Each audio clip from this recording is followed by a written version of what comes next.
Lack of sleep can leave you absolutely drained and your child cranky, which makes bedtimes an uphill struggle. But it doesn't have to be that way. In this video, I'm going to guide you through some techniques that I've developed over many years to help guide your 4-year-old towards sleeping, settling, and just making bedtime a more pleasurable experience for you all.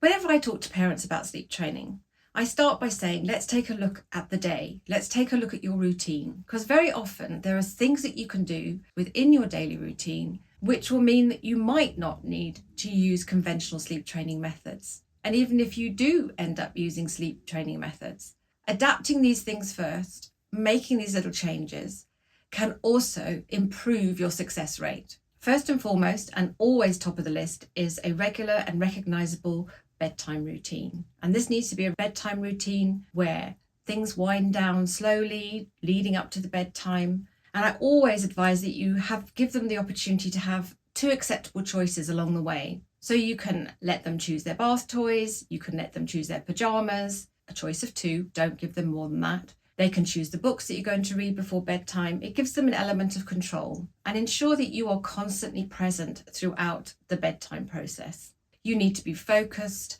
and you need to be aware of the fact that they are tired at the end of the day and may need a little bit more help. Another trick, especially with 4-year-olds, is to stay one step ahead.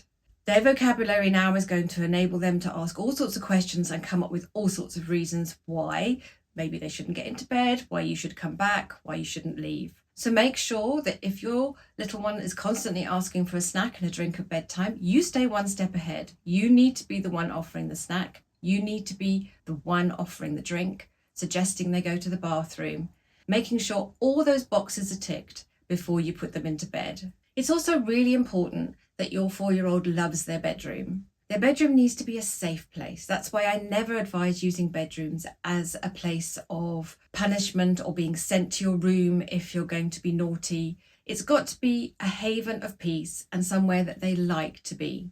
Now, incentives work really well for this age range.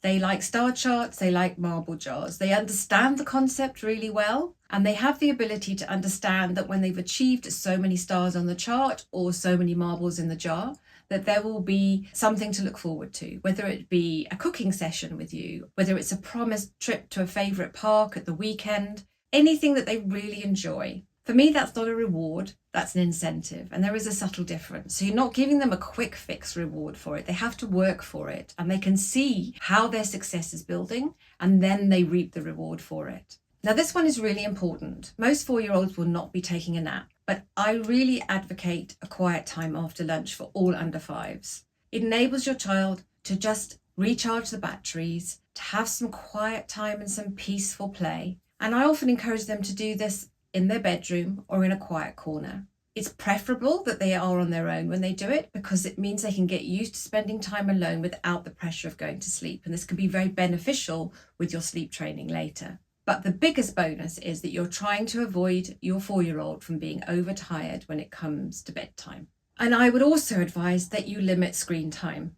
I think screen time should be limited anyway, but it should be really limited at the end of the day. So from the last middle of the day until bedtime, I would say no screens. The blue light emitted from screens will definitely disrupt your 4-year-old's sleep. So while these measures may fix it all, and you won't need to add on some conventional sleep training when you actually say goodnight, often the 2 need to work in conjunction. If you find that despite all those things that you've put in place, you still need to use conventional sleep training methods, then I'm going to take you through the 2 that I favour the most for this age group. My first method is the chair or camp it out method. This basically means that you put a chair next to your child's bed and you stay there until they fall asleep. I would recommend keeping physical contact to a minimum, but at the beginning, if you need to pat them or hold their hand, then do so, and then gradually remove that physical contact before you start moving the chair. Then the next night, you're a bit further away from the bed, and the next night a bit further, and so on and so forth, until you are out of the room